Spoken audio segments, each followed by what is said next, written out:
Non fate il rumore che sta segando. Ma no, falegname, mia moglie, quando si addormenta, russa che pare una segheria. Che se c'era mia moglie qua io potevo parlare con voi. Ma quando mai? Avevo un anno che siamo chiusi in casa con mia moglie, non la sopporto più. Oggi sono vestito così perché dobbiamo fare il pane in casa. Chi camurria!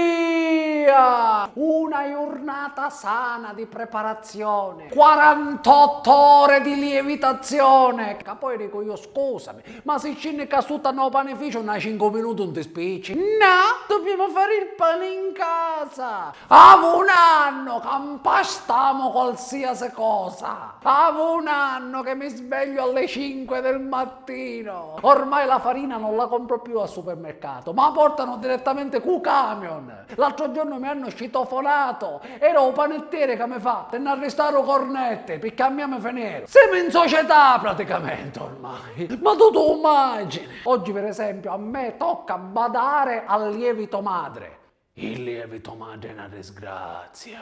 Il lievito madre è una camorrea. Per mia moglie il lievito madre conta che osare mia. Ma usiamo il lievito normale, no? No! Deve essere lievito madre. Mia moglie il lievito madre se lo coccola, se lo sistema, su pulizia. Mia moglie il lievito madre ci parla. Se c'è freddo mia moglie ucummoglia al lievito madre. L'altro giorno sono tornato prima a casa, c'era mia moglie che si stava vasando con lievito madre. A tavola un lievito madre si assetta con noi.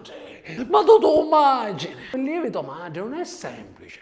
Il lievito madre è complicato.